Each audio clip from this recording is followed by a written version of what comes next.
Bienvenidos al curso de lectoescritura adscrito al programa Vamos para la Universidad. Mi nombre es María Isabel Mesa y me encanta tenerlos aquí conectados, muy juiciosos, muy juiciosas a este encuentro. Mejor dicho, 2 veces por semana, siempre nos vemos. Chicos, voy a saludar primero a los que están conectados en vivo, a los chicos del Jordán con el profesor Yami Perea. También un saludo muy especial allá en el Jordán, a Lina Marcela, que es una monitora excelente. También a Yesenia, a Miguel Ángel, a Yulisa, a Valentina. Y un saludo también a la institución educativa Luis López de Mesa con la profesora Andre, también en Porcecito con el profesor Wilson, institución educativa en Doradal con la profesora Doris, la industrial de Santuario con la profe Noralis, también al profesor Fabián, los chicos de Sonsón, los chicos de San Miguel, los chicos de la Francisco Abel allá en San José de la Montaña con la profesora Lady. También en San José de Venecia con la profesora Marta Sofía, que es una belleza de mujer, muy deportista. El profesor Hermídez, la profesora Adri en Salgar, pronto estaré por allá. La profesora Ana Felisa, qué mujer, qué profesora, qué docente, qué ejemplo. La profesora Ana Felisa en San Rafael, institución educativa San Rafael en el municipio de Liconia. También a la profesora Sandra en Campamento, la profesora Marlene Fernández, a quien estimo y la llevo en el corazón. También la profesora María Rengifo, por ahí me estuvo escribiendo, profe. Yo le respondí tardecito porque estaba un poco ocupada. La profe María Consuegra, la profe Marley, los chicos de la Procesa Delgado con la profesora Adriana Matilde Ospina, también excelente docente, la profesora Nancy Estela Mesa. Los chicos de Maceo, la tierra de mi abuela, allá con la profesora Nini Johanna, y los chicos de Puerto Berrío, Antioquia, la tierra de mi padre. Ahí está, yo sé que me faltan muchos, después de esta súper saludatón. Ahora sí, el tema de hoy. El tema para esta sesión es el informe escrito. Miren, chicos, que obviamente, como estamos en lectura y escritura, como estamos en español, en lengua castellana o en literatura, como ustedes lo tengan allá en sus instituciones educativas, pues vamos a enfocarnos en el informe escrito académico para el área del lenguaje. Pero el informe escrito, muchachos, y voy a poner mi super lápiz, ustedes saben que no puedo ir sin él, el informe escrito lo piden las diferentes áreas del conocimiento, por ejemplo, la química, esa materia que amamos, a mí me encantaba, yo era la mejor, y me encantaba hacer los informes de laboratorio, me fascinaba, para mí eso era wow, bien, me salían súper bien, ya les hacía su introduccióncita, luego los hallazgos, luego todo lo que tenía que ver con la información base, los procesos y etapas, mejor dicho, me encantaba hacer el informe de química. También en física teníamos un laboratorio de física, me encantaba hacer todo eso de movimiento circular, movimiento parabólico, no sé qué, me fascinaba. Y también, por ejemplo, los informes en biología, creo que en muchas instituciones las llaman ciencias, también en ciencias sociales,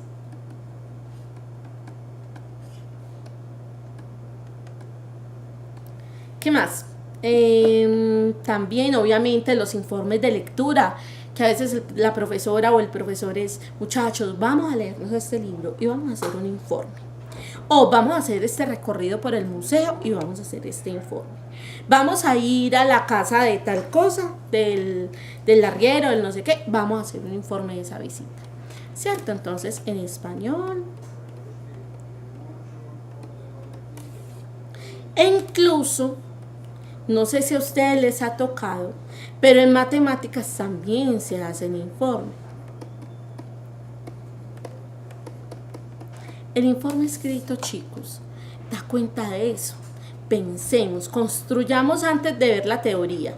Los informes entonces dan cuenta de que de un proceso mío, de mi se lo voy a poner en mayúscula, de mi proceso. De mi proceso lector, de mi proceso, a ver, que es que estaba, no me quería, de mi proceso lector, cómo fue mi proceso en el laboratorio, cómo fue mi proceso con investigando las plantas o cuáles fueron las plantas encontradas, por ejemplo, en ciencias o biología, ¿cómo sería? Ciencias biológicas, bueno, o en ciencias sociales, cómo fue mi experiencia o cómo viví mi proceso con cierta comunidad o con cierta situación política, económica determinada. Muchachos, el informe hace parte de la vida académica, es indispensable y es prácticamente obligatorio. Por eso es tan importante. Hoy vamos a tener una clase corta porque es que pensemos en lo siguiente. Lo básico es lo que nos orienta. A veces nos dan un montón de contenido y resulta que no.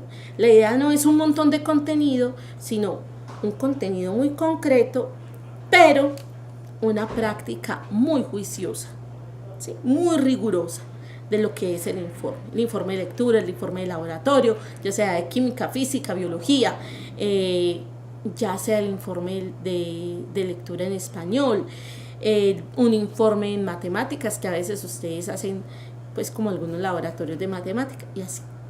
En realidad lo que el informe escrito busca es contar el proceso, pero también el resultado. Por eso el informe escrito se diferencia del resumen. Ambos son textos informativos. Claramente, la tipología textual de resumen y del informe son informativos expositivos. Pero resulta, muchachos, que el resumen debe ser fiel, mientras que el informe tiene un grado de fidelidad, pero en realidad lo que vamos a decir es cómo yo viví el proceso.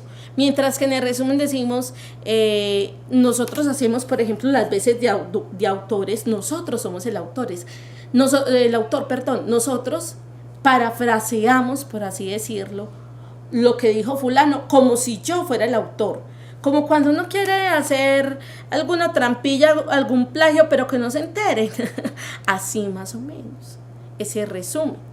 Mientras que en el informe, yo no soy el autor. Yo hago conciencia de que hay otro autor que dice eso. Mientras que en el resumen decimos, es importante recalcar que las enfermedades de transmisión sexual se desenvuelven o se pueden dar en diferentes ocasiones o bajo diferentes circunstancias. Estas deben ser tratadas con no sé qué. No, en el informe digo, fulano de tal, en su texto tal, afirma que, entonces miren que estoy hablando ya no del tema como si fuera yo el autor, sino que estoy hablando del tema desde afuera. ¿Sí? Esas son las diferencias entre el informe escrito y el resumen. Ojo, que hay una parte de resumen dentro del informe escrito, sí.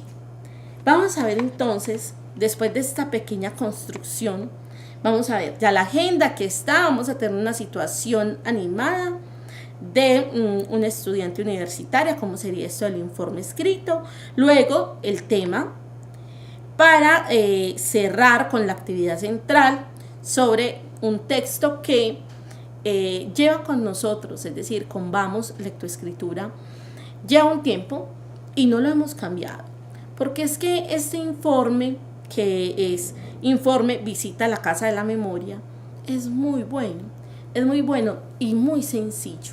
No es complejo, no es difícil de analizar, entonces nos ayuda mucho como a decantar y a aplicar sobre todo la teoría del informe. Listo, aquí tenemos entonces la actividad de profundización, que es la lectura de tribus urbanas que pasaron de moda en Colombia, La idea es que ustedes elaboren un informe escrito de esto. Recordemos que la actividad de profundización es sugerida y es el profesor en el aula quien decide aplicarla o no. Dicen, no, estamos en entrega de actividad integradora, estamos así entregando los borradores del ensayo, de la crónica, no, ¿qué es esto tan horrible? Entonces, ¿sí? O del artículo, ojo que no es lo mismo el artículo que el ensayo, que la crónica, es diferente, es diferente. Ok, vamos para la activación de saberes. Esto es como un pequeño, ¿cómo se llama? Caricatura, se me olvida la... Bueno, si ustedes se acuerdan, díganme por el chat. Dice, como examen final, les propongo que realicen un informe sobre algún lugar de la ciudad.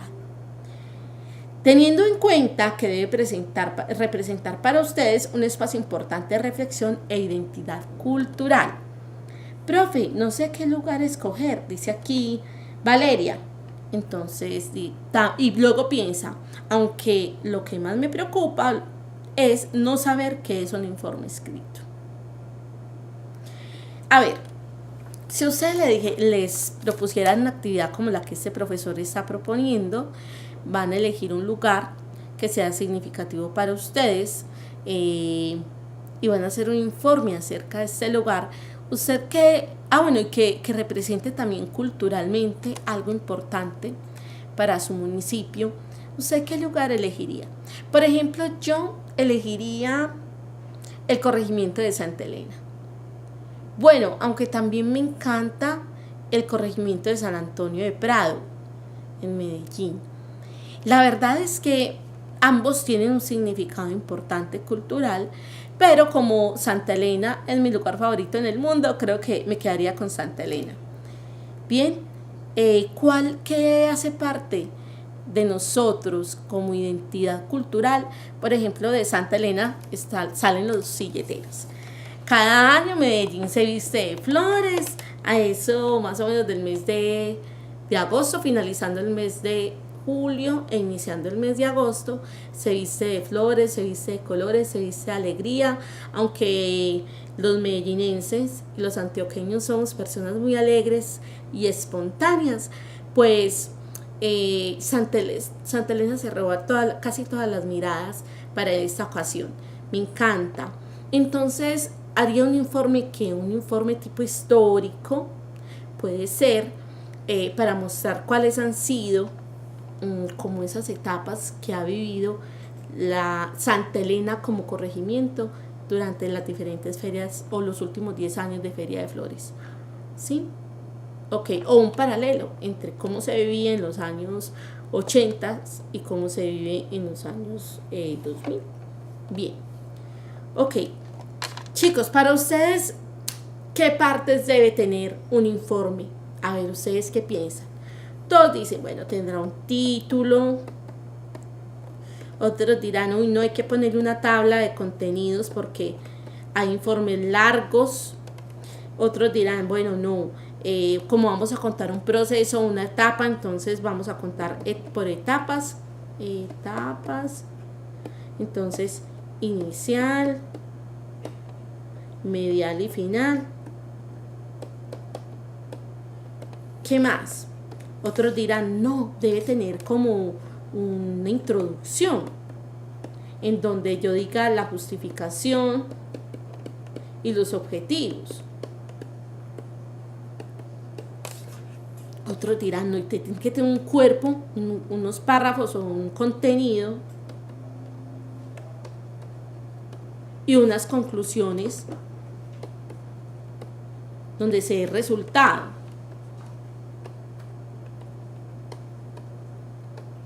Sobre todo en las ciencias exactas, la biología, la física, la matemática, la química, se da casi siempre un resultado, ¿cierto? Vamos a mirar entonces el contenido. Nos definen como tal que el informe es el texto que sintetiza un proceso, ¿sí?, llevado a cabo en una práctica académica o investigativa. También puede considerarse como el resultado textual de etapas o fases de una tarea o una experiencia. Miren muchachos, si yo estoy en el laboratorio, yo digo, bueno, voy a tener un marco teórico, vamos a hacer, qué sé yo, vamos a mirar cuánto ácido ascórbico, bueno, vitamina C, tienen los jugos HIT, los Tampico, que usted, pura naranja, si eso es pura naranja, pura vitamina C. Entonces el profesor de química le dice, ¿así? Pura naranja, pura vitamina C. Vamos a ver el ácido ascórbico de esto. Entonces se dice, listo, hágale pues para las que sea. Y nos llevamos el Tampico. Nos llevamos el HIT fruto del placer. Nos llevamos, ¿qué más? Nos llevamos un jugo de naranja natural.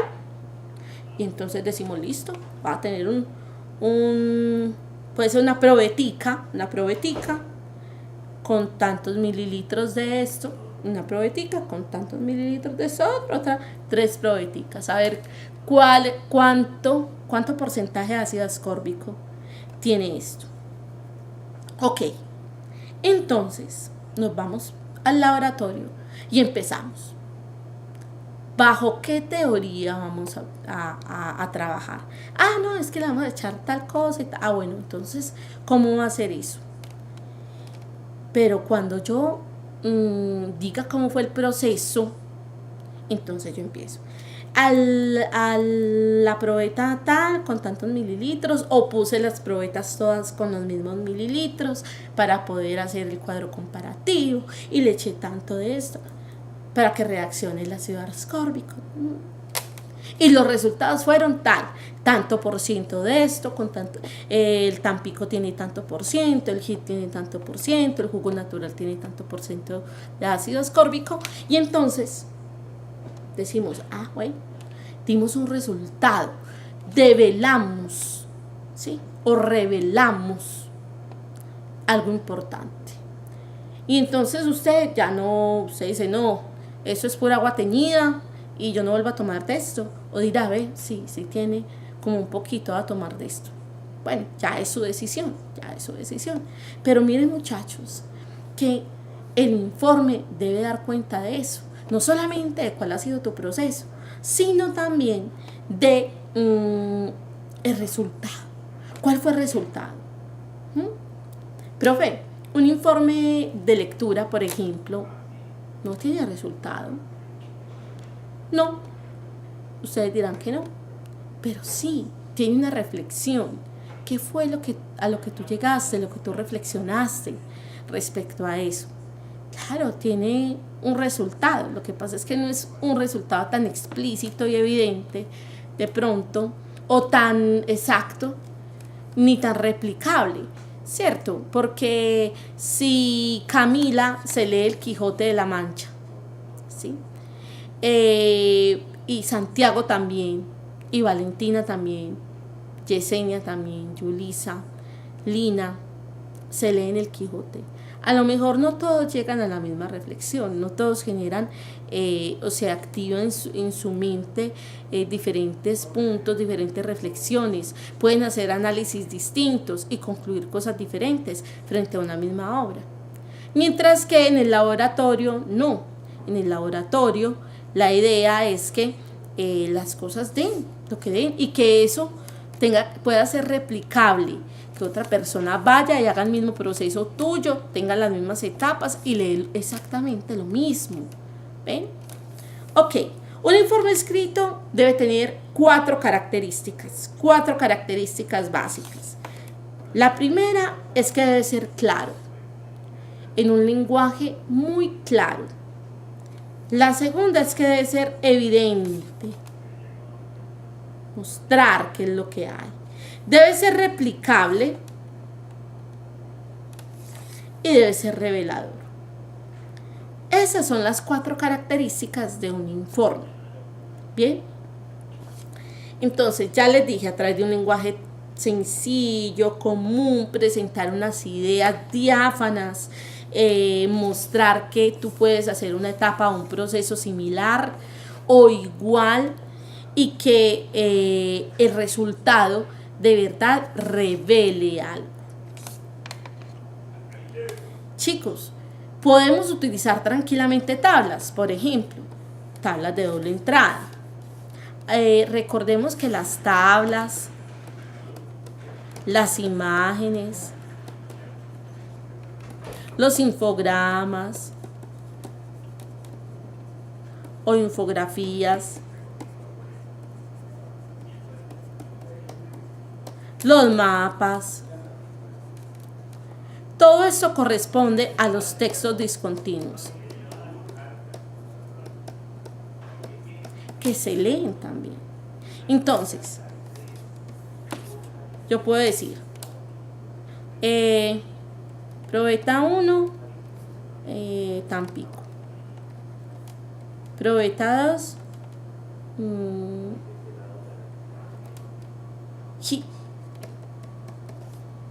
Probeta 3,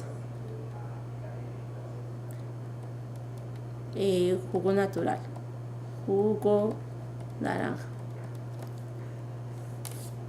Ok. Anda. Y aquí poner los resultados, ¿sí? Puedo decir que le eché tal solución reaccionante y que esta fue la reacción de color. Ándale, esta cosa la voy a tener que bajar. De color, entonces la coloración cómo cambia, morado, no sé qué, bien. ¿Cuál es la reacción? Por ejemplo, si hay reacción endotérmica o exotérmica, calor. Y cuál fue, bueno, con, digamos así, porcentaje, no sé qué, sí. Bueno, entonces usted va a tener 3 resultados. Ok. Chicos, la información se puede mostrar y contrastarse en tablas, en gráficos, en imágenes y otros tantos recursos, ¿sí? Las fuentes a las que tú como autor de ese informe acude deben ser manifiestas a lo largo del informe. Las citas, las referencias, la bibliografía, ¿sí? Que deben estar en buena parte del trabajo.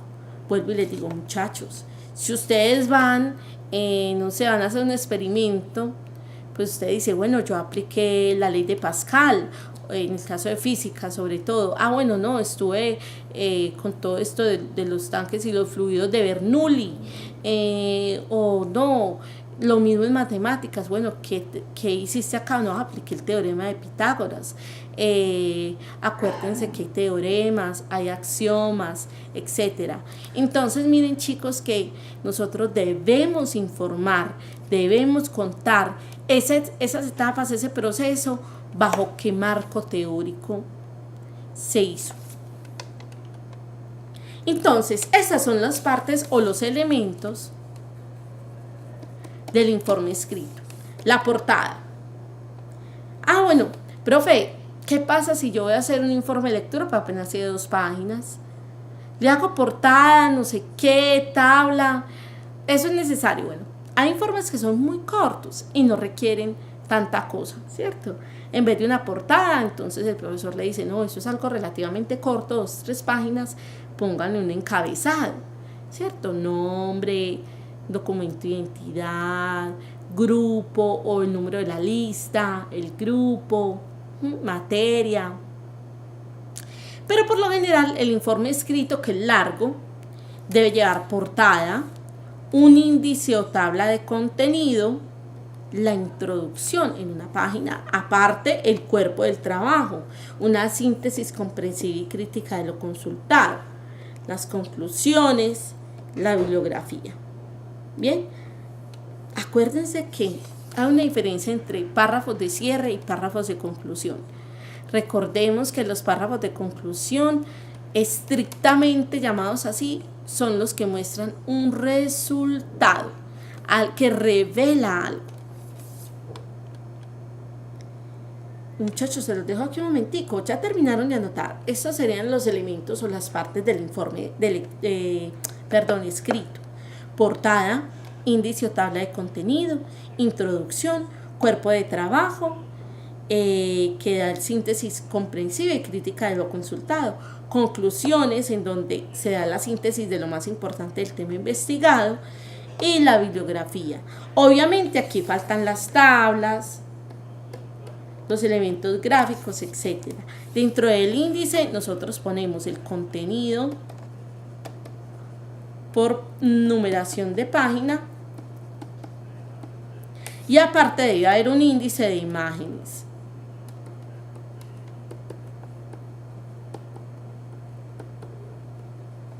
Por ejemplo, tabla 1, imagen 1, entonces, página 10, página 13, bueno, qué sé yo. Ahí está. Muchachos, ¿cuál es la mejor estrategia para elaborar un informe escrito? Como siempre les he dicho, delimiten bien el tema. Cuando uno delimitó bien el tema, lleva la mitad del trabajo hecho. ¿Se acuerdan que yo les dije sexualidad? Una cosa gigante. Medio ambiente, una cosa gigante. Estilo de vida saludable, una cosa gigante. Delimitemos entonces nutrición. Nutrición, bueno, delimite aún más. Bueno, la nutrición infantil. La nutrición en la adultez o en la tercera edad. Delimiten lo más que puedan. Cuando ustedes delimitan muy bien el tema, ya llevan la mitad del trabajo hecho. Revisar los objetivos y los propósitos del trabajo, también súper importantes. Delimitar el destinatario, a quién va dirigido eso que yo estoy escribiendo. Elaborar una agenda o cronograma de actividades, ¿sí? Y buscar y seleccionar el material pertinente. Miren, muchachos, sobre todo para la hora de la lectura, esto es muy importante. Que usted diga, diario voy a hacer, voy a leer, digamos, 50 páginas y voy a hacer un resumen de dos páginas. O sea que usted, si ese libro tiene 200 páginas, usted se lo va a leer en ¿cuánto tiempo? Usted dice, bueno, voy a leer 2 veces por semana, entonces me lo leo en 2 semanas. O usted dice, no, voy a leer solo 25 páginas y voy a hacer un resumen. Siempre que termine esas 25 páginas, voy a hacer un resumen de una página, ¿sí?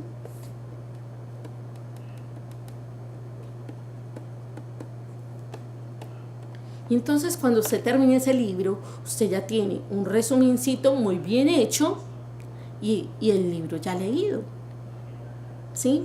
Para poder elaborar su informe. Muchachos, la lectura requiere un cronograma. Las lecturas requieren un cronograma. Se lo digo por experiencia propia, como estudiante y también como docente. Hagan cronogramas de lectura. Continuemos entonces. Hacer una lectura atenta y comprensiva, muy reflexiva. Muchachos, acuérdense que el informe no es como el resumen. En el informe tú reflexionas frente a lo que dice el autor, ¿sí? Entonces, ojo con las reflexiones importantísimas. Organizar la información significativa, construir la estructura del informe, redactar el informe escrito como un borrador. Y por último, revisar y corregir. Los asuntos gramaticales, muchachos, son muy importantes. Gabriel García Márquez alguna vez dijo, bueno, es que nadie va a confundir revólver con revolver.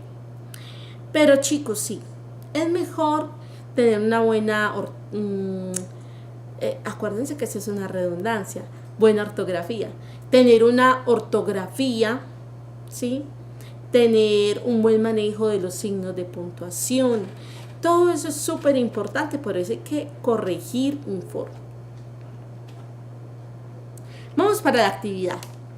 Vamos a revisar este informe que hizo esta chica Betsabe acerca de una visita que hizo a la Casa de la Memoria. En ese entonces la Casa de la Memoria no estaba tan terminado como lo está ahora, la Casa de la Memoria aquí en Medellín, pero ella hizo un informe de esa visita, de ese recorrido. Entonces miren que es muy importante el informe en todas las áreas del conocimiento. Y es importante porque es recordar, es revivir ciertos episodios, ciertos procesos, ciertas etapas. Pensemos, ¿por qué es importante elaborar un informe escrito y no otro tipo de texto? ¿Qué es lo que nos propone o nos permite el informe? Darnos cuenta de ese proceso. Miren que cuando nosotros hacemos un informe es donde pensamos, ¿será que yo sí hice bien este paso? ¿O será que no lo hice bien? ¿Será que leí bien? No entiendo aquí.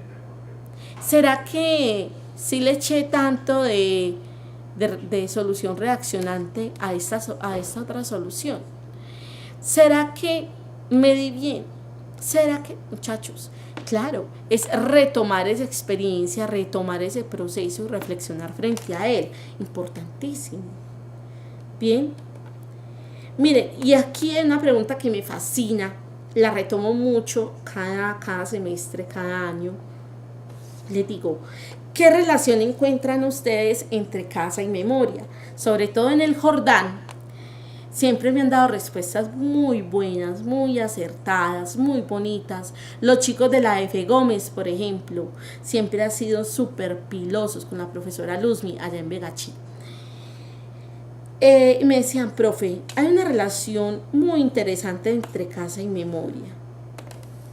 A ver, ¿ustedes qué dicen en el Jordán? A ver, ¿qué dicen en la Procesa Delgado con la profe Adri? ¿Qué me dicen allá en San José de Venecia con la profesora Sofi?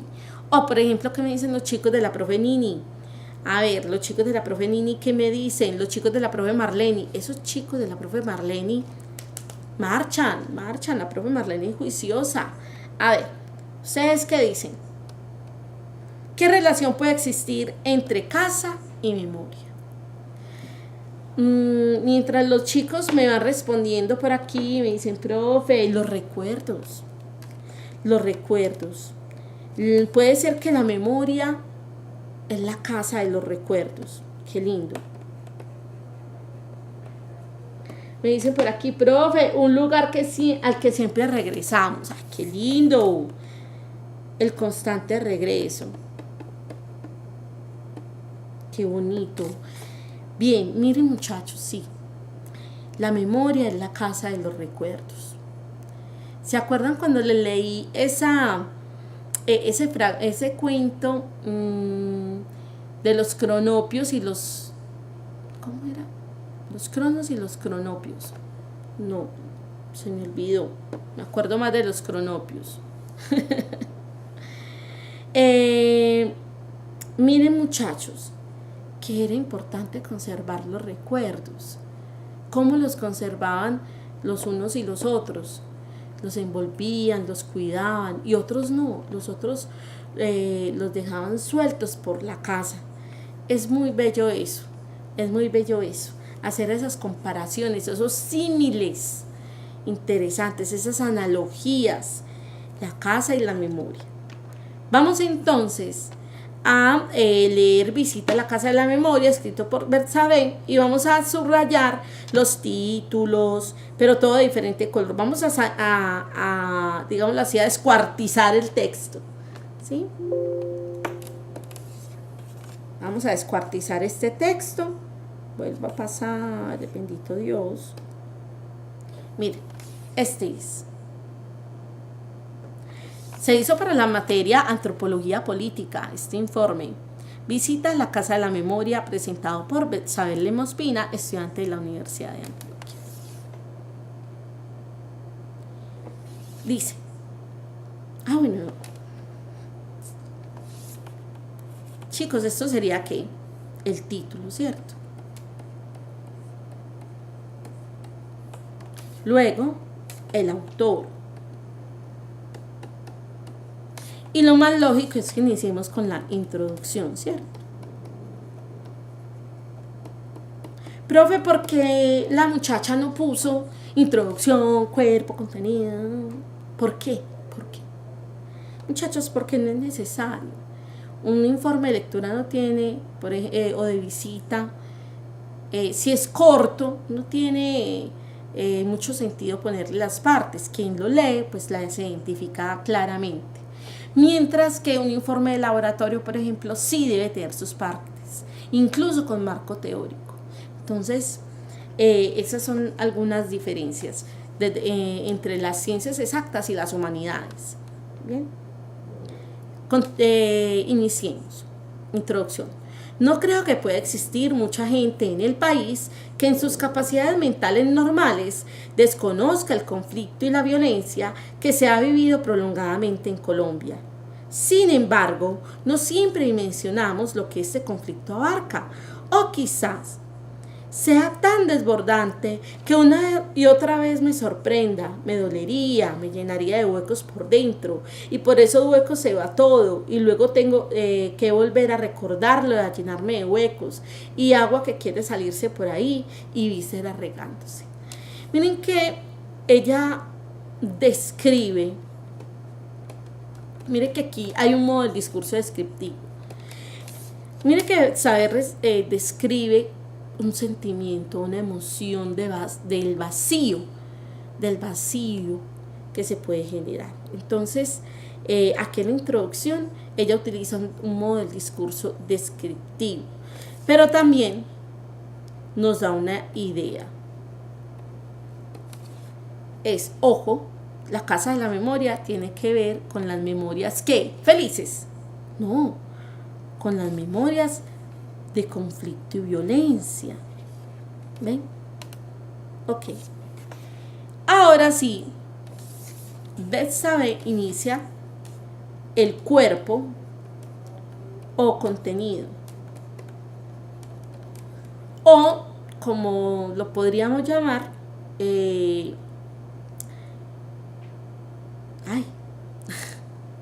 lo podríamos llamar párrafos conceptuales. En este caso, es más fácil llamarlo párrafos de contenido.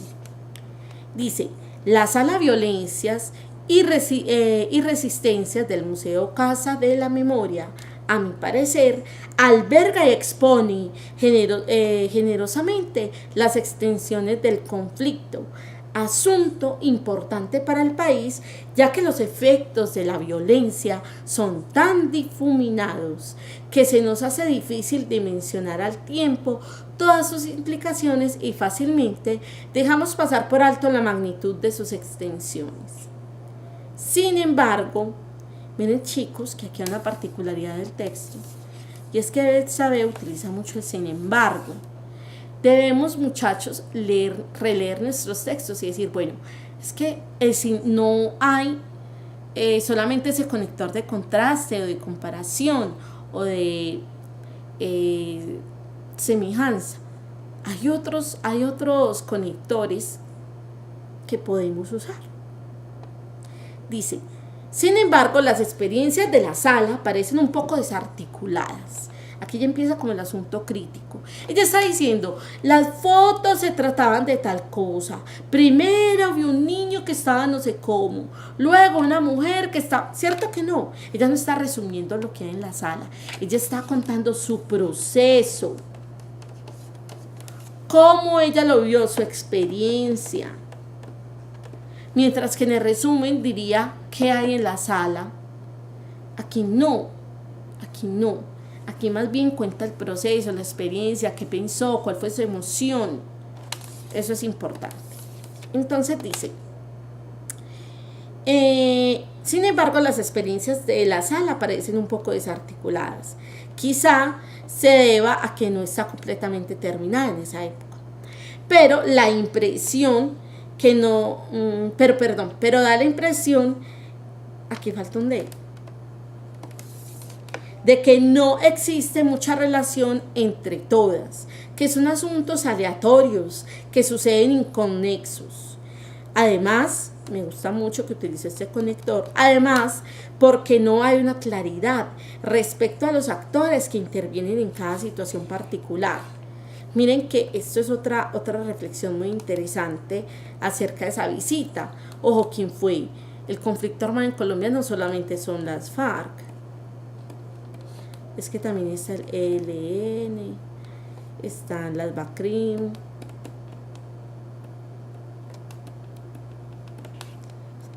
está,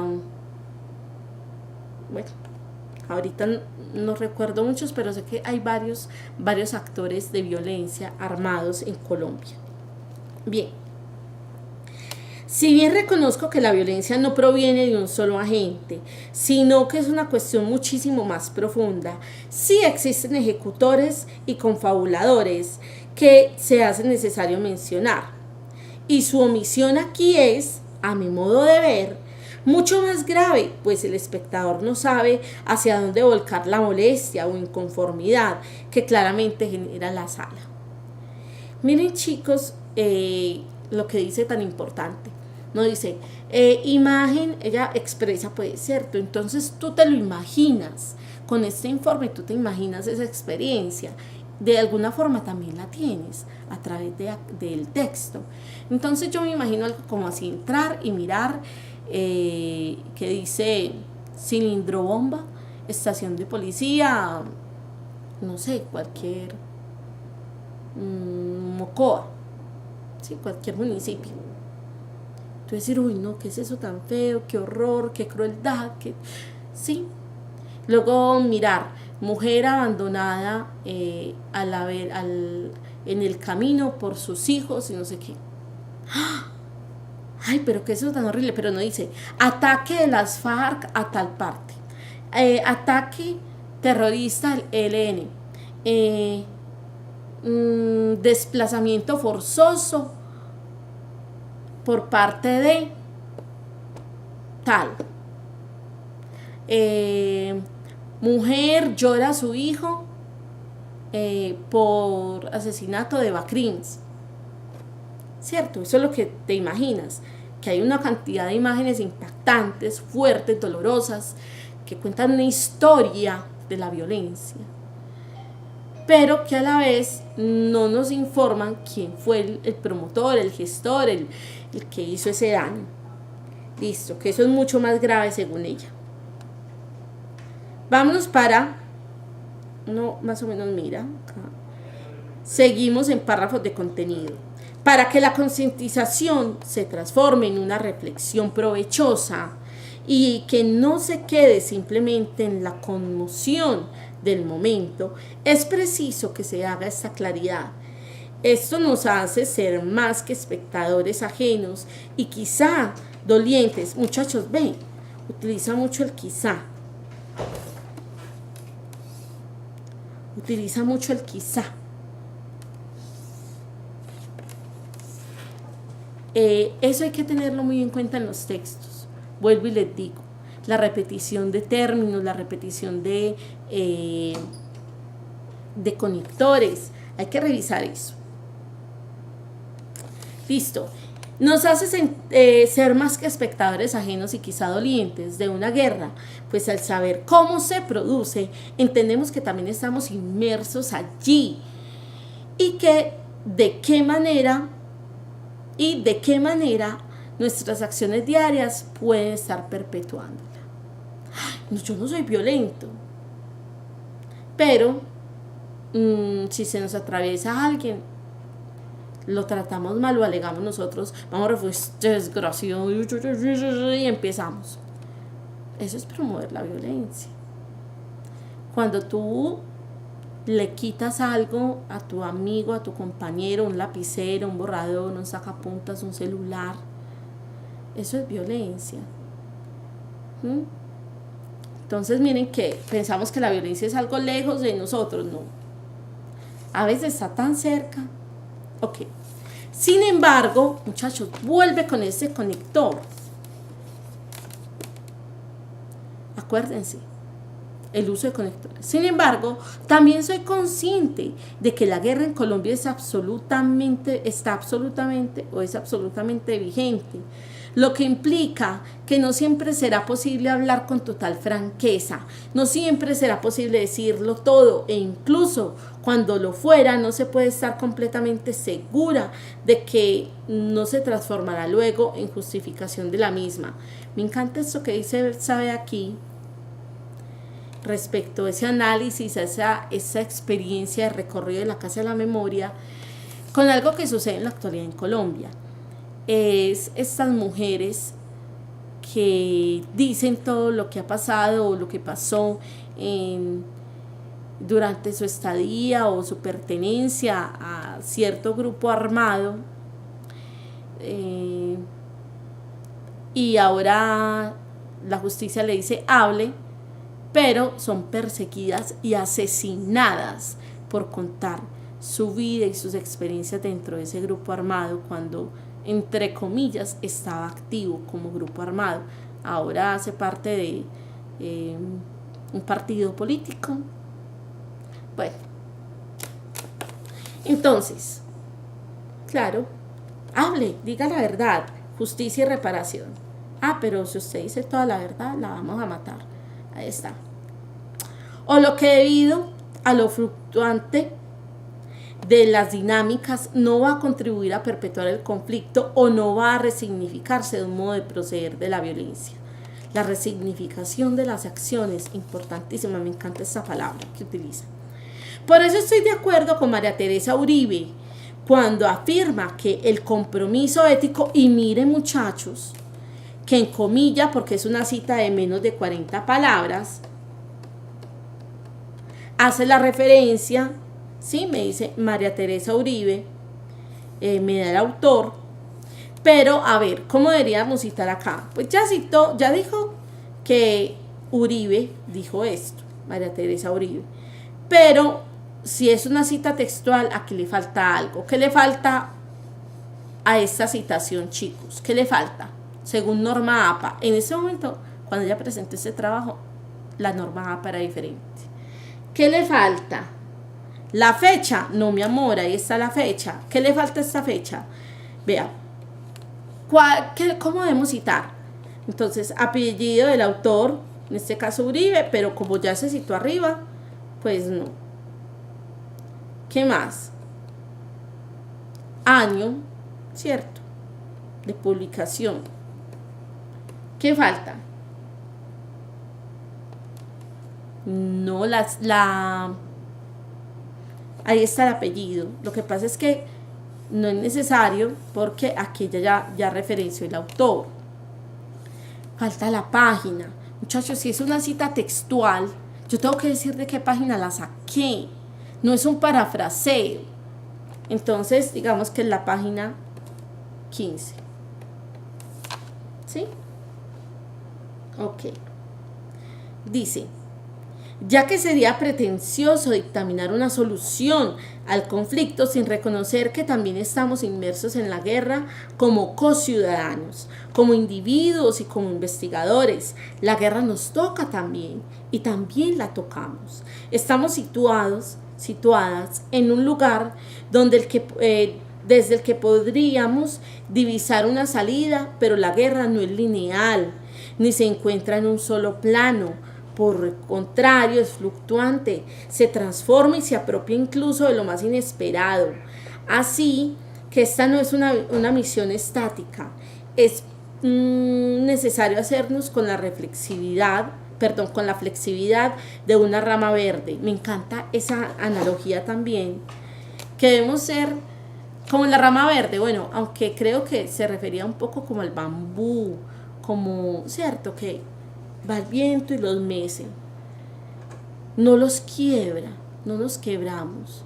El viento puede ser violento, nos doblamos, ¿cierto? Dice, y dudar un poco de nuestras propias estructuras para no quebrarnos con el viento, para no enceguecernos a lo que sucede también en medio del caos. ¿Sí? Ser flexible, no dejarnos quebrar por esos vientos huracanados, furiosos de la violencia, pero decir un momentico, yo me doblo, me ajusto en medio del caos, pero reflexiono, aprendo. Bien, seguimos con los párrafos de contenido. Una de las secciones de la sala que más llamó mi atención fue la pared de las definiciones, partiendo de que los niños que las dieron no son víctimas directas del conflicto. Se definían palabras de uso cotidiano, sentimientos y acciones. Un gran porcentaje de las definiciones hacían alusión al conflicto, la guerra y la violencia, incluso sin que la palabra en cuestión tuviera una conexión evidente con ello. Esto me hizo sumir en una profunda comprensión de la fuerza y el alcance de la experiencia social, la experiencia compartida y la memoria colectiva. la manera en que se imbrican, se tejen, se entrecruzan las narrativas, las experimentadas por los otros, las silenciadas y las impuestas. ¿Cuántas personas decir la palabra noche significa descanso, tranquilidad, sueño? Pero para cuántos niños que son abusados en las horas de la noche, ¿qué significa esa palabra? ¿Qué significa? Cierto que no es tranquilidad, ni sueño, no es descanso, al contrario. ¿Cuántas personas, cuántas niñas abusadas, no solamente sexualmente, sino explotadas en su casa, maltratadas por sus padres, sus tíos, sus primos? Para nosotros hogar, casa, significa una cosa, pero para cuántas niñas la casa significa la tortura, el martirio, y la escuela significa el cielo, la tranquilidad. Ahí está. El asunto de la memoria involucra tal cantidad de elementos que no puede tratarse a la ligera. Los motivos de su ausencia son múltiples: dolor, olvido voluntario, represión, incomprensión, colonialidad. Miren, esta palabra, uno dice, pero ¿cómo así? Nosotros ya no somos colonia de nadie. Buena reflexión. Y como es una cuestión que toca directamente la sensibilidad, cabe preguntarse siempre, como nos recuerda Castillejo, y miren que es una citación de autor. Y también nos damos cuenta que no hay comillas. ¿Qué pasa cuando nos citan una fuente y no hay comillas? ¿Qué quiere decir eso, muchachos? A ver, ¿quién se acuerda? A ver, los chicos del Jordán, a ver, los chicos de la Procesa, ¿qué me dicen? Mis amores de Maceo, allá con la profe Nini Johanna, ¿qué me dicen en el Industrial, en Santuario? Cuando hay comillas es porque es una cita textual, literal, la cojo, pum, la pego. Pero cuando no hay comillas, muy bien en el Jordán. Profe, es un parafraseo, no hay necesidad de poner comillas. Entonces, ¿cómo se configura la otra cara de la memoria? ¿Cómo se configura la otra cara de la memoria? El silencio, de qué manera estamos trabajando con los testimonios, cuál es el destino y manejo de ese reavivamiento y conmoción que provocan este tipo de estudios, y cómo están siendo encausados o cómo se estancan en la mera exposición. Sí, pongamos estas fotos aquí, muy dramáticas, muy artísticas. Ya, hasta ahí llega. Ay, sí, qué pesar de esa gente que le tocó salir de su tierra. Hasta ahí llega. ¿Cómo ayudamos? ¿Cómo lo hacemos? ¿Cómo contribuimos a eso? ¿Cómo no contribuir más? ¿Será que esas reflexiones sí se dan a partir de una visita a un museo? Esas son las reflexiones. Ahora, del dicho al hecho. Importante. Volvamos. Cabe aclarar que no me refiero necesariamente al museo. Tuve la oportunidad de visitar otras salas un poco más movedizas, un poco menos oscuras, sala taller de memoria, con procesos continuos de recuperación. Y creo que se siguen los procesos para no dejar las heridas abiertas. Procesos no solamente recordar, uy, tan horrible eso que hicieron, ay, tan horrible eso del saqueo, tan horrible el desplazamiento, tan horrible las masacres, tan horrible. Es muy horrible. ¿Qué vamos a hacer para recuperar ese tejido social? Eso es lo que está diciendo, de no dejar las heridas abiertas. ¿Cómo vamos a resarcir? ¿Cómo vamos a mejorar? No solamente cómo vamos a resarcir y a mejorar, sino cómo vamos a hacer para que eso no se repita. Bien, sino recordar cómo tejerlas, que es mi opinión, lo que debería primar en los estudios de violencia y memoria. Lo que debería primar. No cómo vamos a sanar esa herida de las personas, sí, es importante, pero cómo vamos a hacer que esas heridas no se sigan abriendo para otras comunidades. Bueno, entonces cuando terminamos de leer este texto nos damos cuenta que este último párrafo nos deja una reflexión muy importante. ¿Por qué?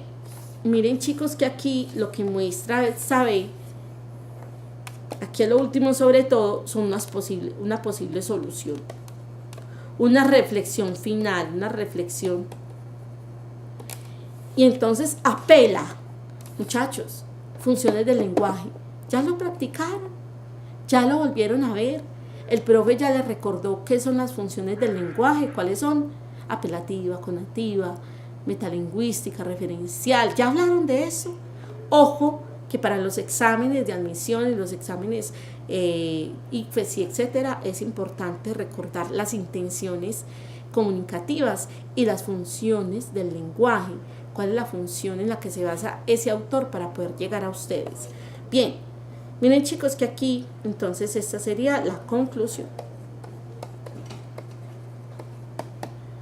Chicos, creo que este texto lo analizamos muy bien, hicimos varias preguntas, pensamos y fuimos un poco más allá de este proceso que Sabe vivió en esa sala o en esa visita a la Casa de la Memoria aquí en Medellín. Muy bello.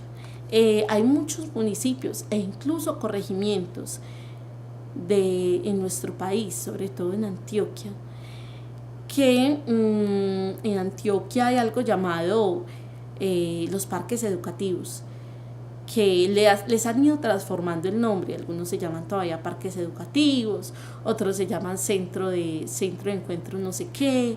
Bueno, en esos parques educativos, en algunos municipios y corregimientos les han dado unas connotaciones tan bellas respecto a las experiencias de violencia vividas en cada uno de estos municipios.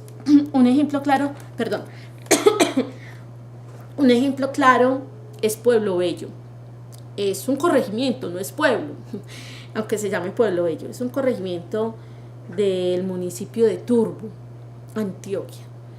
Hermoso.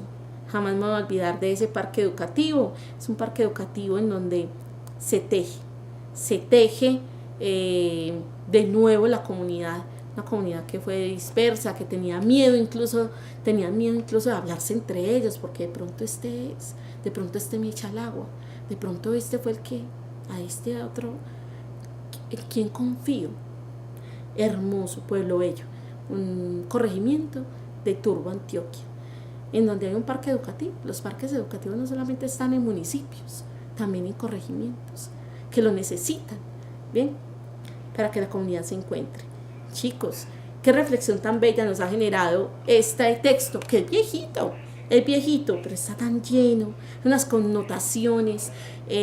Podemos hacer un análisis tan amplio. Ya hicimos una lectura comprensiva y crítica. Ay, lo corrí. Padre mío del cielo. Mire, hicimos una buena lectura. Miramos el título, la introducción, el cuerpo, las conclusiones. Vimos que... no le mostré la bibliografía, pues ya lo tiene. Vimos que se citó, se referenció, de acuerdo a la norma de APA de esa época, se referenciaron algunos autores. Los señalamos en diferentes colores. Hicimos unas reflexiones, vimos cuál era el tema. Reflexionaron sobre la violencia. ¿A ustedes cuál fue la parte del texto que más les llamó la atención? ¿Cuál fue? Ustedes, bueno, a mí me gusta todo el texto y además pienso que tiene como unas palabras muy detonantes para la reflexión. A mí me pareció muy lindo cuando Sabe escribe que hay niños que reflexionan frente a unas palabras que no tienen nada que ver con la violencia, aparentemente, pero que en realidad sí tiene unas connotaciones distintas para la experiencia vivida por esos seres, niños o adultos, que sea. Por ejemplo, hay gente que dice, uy, llega el 15, el salario de mi papá, de mi mamá, o la gente adulta, uy, llega la quincena, el 30, el 15, la platica. Y hay otros que dicen, Dios mío, es quincena, van a venir a cobrarme la vacuna, van a venir a amenazar a mis hijos. de eso, ¿no? Ahí está, me encanta, pues me encanta como esa reflexión. Y fue la parte que más me llamó la atención. ¿Y cuál fue la parte que a ti más te llamó la atención? A ver los chicos del Jordán, a ver los chicos de la Procesa, dónde están los chicos, por ejemplo, de Porcecito, que dicen, los chicos de la profesora Marlene, los chicos de la profesora Adri en Salgar. A ver, ¿qué me dicen en Salgar? ¿Mm? Ok. Muchachos, cuando Betsabe nos habla de heridas abiertas, ¿de qué nos habla? ¿De qué nos habla? Esas heridas, es decir, no físicas, de pronto del alma, del corazón, de la emoción, ¿cierto? Es muy interesante cuando ella dice heridas abiertas, es decir, esos recuerdos que no se van, esos recuerdos tan vívidos, tan presentes, tan constantes. Bien, chicos, yo los invito a que se vuelvan a leer ese texto o que también lean otro texto que se llama, a ver si por acá lo tengo, Tribus Urbanas. Este texto de tribus urbanas que pasaron de moda en Colombia es muy chévere porque nos dicen, nos hablan sobre los emo, nos hablan sobre los Coca-Colos. Uno dice, pero ¿qué es eso de los Coca-Colos? Los punk, a ver, por acá me dicen, miren, los rockers, los go-go, los Coca-Colos, los hippies, los punk, los breakdance, los new wave, los grunge, los yuppies, los skaters, los friki. Yo tengo un amigo que es muy friki, que es aficionado a los videojuegos y les gusta todo eso y ponerse las orejas como elfo y no sé qué. Y los emo, que esos son como más recientes. Pero si de pronto yo les hablo de los Coca-Colos, ¿será qué? ¿Coca-Colos? ¿Qué es eso?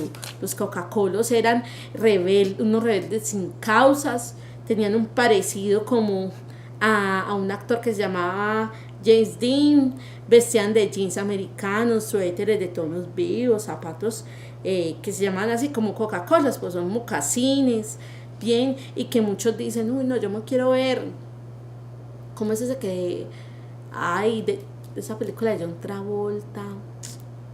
No me acuerdo. Bien, entonces decía, ay, vamos a ver esa película porque ahí nos dan ideas de cómo vestirnos, de cómo, chévere, chévere. Los skaters, por ejemplo, existen. Son chicos que les encantan los deportes extremos, que les encanta el monopatín o la patineta. Los emo, que creo que es algo ya de moda todavía. Yo no sé si todavía existen los tectonic. O los hipster, por ejemplo, sí sé que están en todo su furor. Los mupi. Muchachos, léanse este artículo que es muy chévere. Nos enteramos. De pronto el papá o la mamá suyo dice, uy, sí, yo era así super rockers. Otras dirán, yo era super hippie. Yo era toda paz y amor, florecitas por todos lados. Me volví vegetariana. Ahí está.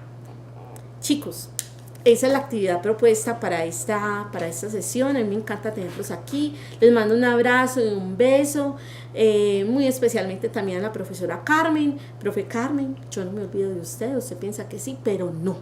Yo me acuerdo de usted, profe Carmen. Un abrazo. Ahora sí me despido. El que muchos se despiden no se quiere ir. Hasta una próxima oportunidad. Chao, chao.